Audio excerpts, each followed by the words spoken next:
fico impressionado, Anselmo, como o Piauí foi uma região tão rica, eu não sabia. Ele alimentava, a região do Piauí alimentava o Nordeste e o Norte, era produtor de charque.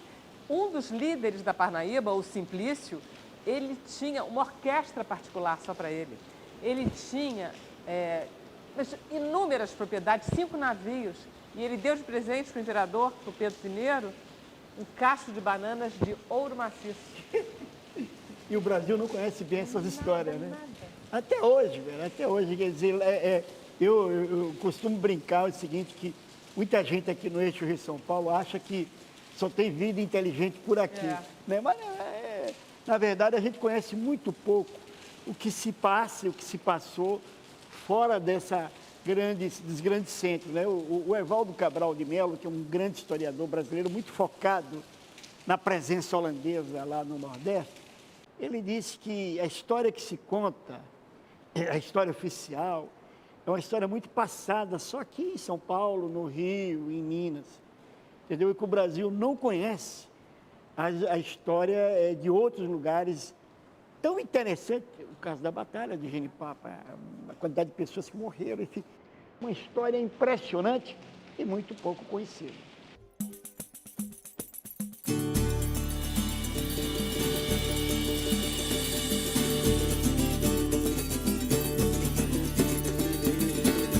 Despertando as correntes nativas em louvores para o Deus Sol, Sol, Sol. O confronto começa às 9 horas da manhã do dia 13 de março de 1823 e dura 5 horas, acaba nas 2 horas da tarde. Agora, o Fidié era um sujeito esperto, ele tinha noção muito de estratégia militar. Então, primeiro, ele percebe que os oponentes brasileiros não estavam preparados para resistir. Eram vaqueiros, eram vereadores, juízes e assim por diante. Não tinha treinamento militar, não tinha armamento, usavam espingardas passarinheiras, machado, foice, peixeira, aquelas facas com pontiagudas, ou seja, não tinha condição de resistir. Então eram pessoas que foram mesmo levadas a participar pelo ufanismo do momento mesmo. E a maior parte desses homens de Campo Maior, dos piauienses independentes, né, eram homens roceiros que lutaram realmente com foices e facões. Daí o título da minha história. Sua coroa é de ouro, o meu chapéu é de palha, a sua cota é de malha, o meu gibão é de couro. Sua justiça é no foro, minha lei é o consenso. Sua justiça é no foro, minha lei é o consenso. E aqui o povo se reuniu na sede da vila de Campo Maior, na frente da igreja de Santo Antônio. Essa narrativa é muitíssimo conhecida, está documentado, tanto se refere a isso um lado quanto o outro. O povo se reúne desde a madrugada, uma mobilização, sabedora a população de que Fidié se aproximava. A ideia era interceptá-lo, e o local estratégico, se sabia, era a passagem do riacho. Os brasileiros fizeram uma linha de defesa do outro lado do rio Genipapo, tinha uma estrada que bifurcava, e o Fidié divide, a cavalaria vai para um lado e a infantaria para o outro. Os brasileiros acharam que era todo o grupo português vinha por um monte de estrada, e se fogem, se concentram num único flanco. Aí o que o Fidié faz? Ele retorna e posiciona 11 canhões em cima dos brasileiros e despeja uma chuva de balas.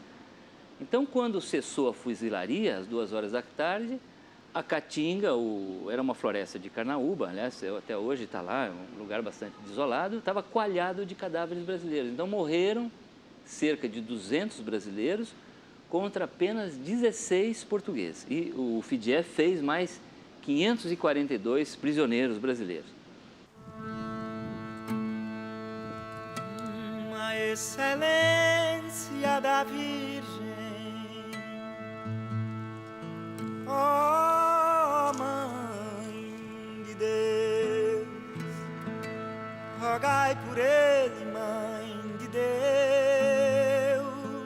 Foi o que a gente chama uma vitória de pirro, porque o Fidié percebeu o seguinte: não dava para segurar, para controlar a ordem em favor de Portugal mais não, ou seja, A resistência foi tão obstinada dos piauienses e cearenses que ele ficou assustado. Ele falou, eu não vou conseguir. Não adianta eu ir para Oeiras, até porque durante a batalha ocorreu um fenômeno curioso. Alguém roubou toda a bagagem e a munição do Fidié, dos brasileiros. Ou seja, enquanto havia o confronto nas margens do Rio de Genipapo, um grupo cercou por trás e foi lá e roubou. Então, ele ficou sem munição, sem suprimentos, sem uniforme, sem nada. Mas aí chega uma novidade. As cortes constituintes tinham sido destituídas em Portugal por um golpe absolutista chamado Abrilada, do filho mais novo do Dom João VI, o Dom Miguel.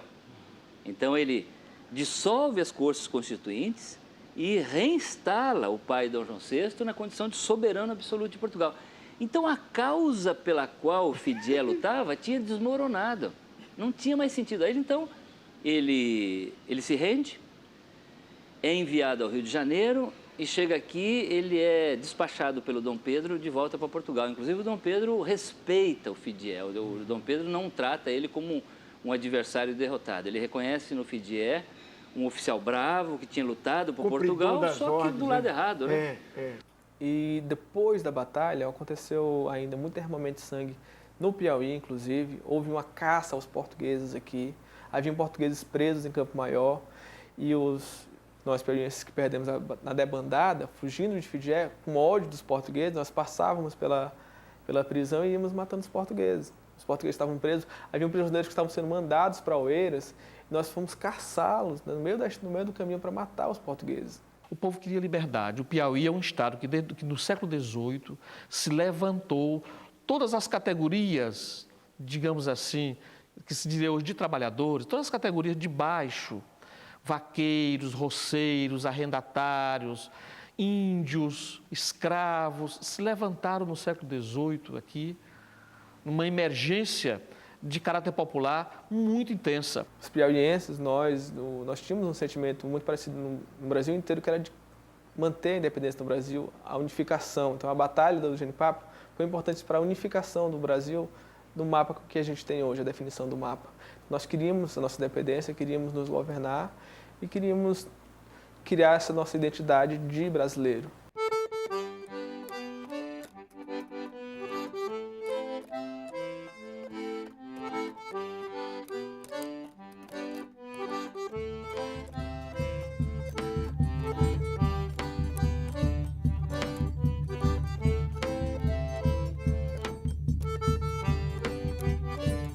O Daniel Huck, ele é vocalista do conjunto Rock Moreira aqui de Teresina. É engraçado, vocês jovens conhecem a Batalha do Genipapo? Conhecemos. Na verdade, desde crianças, a gente é instruído nas escolas, por todo o estado, a importância da Batalha do Genipapo para a história brasileira e para a história do próprio estado. O que definiu também nossas relações com nossos estados vizinhos, Maranhão e Ceará.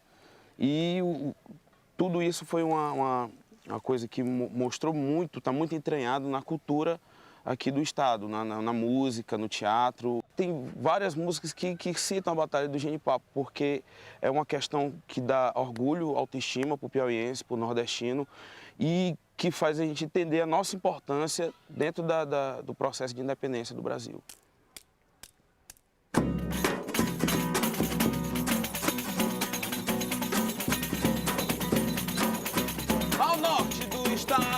Ao nordeste do Brasil, às margens do Genipapo, no leito seco do rio, o matuto veio armado, com coragem e facão, lutando contra soldado, contra tiro de canhão. 100% Teresina, 100% Piauí, 100% Parnaíba, 100% Rio Puti. Mandaram chamar, queriam ver Tamaqui, 100% Zona Norte, 100% Bariri. Mandaram tocar, escuta só, véi, esse é o momento forte, é porque a juiz vem 100% Piauí, 100% Parnaíba, 100% Rio Puti. Mandaram chamar, queriam ver Tamaqui, 100% Zona Norte, 100% Bariri. Mandaram tocar, escuta só, ouve aí. Esse é o movimento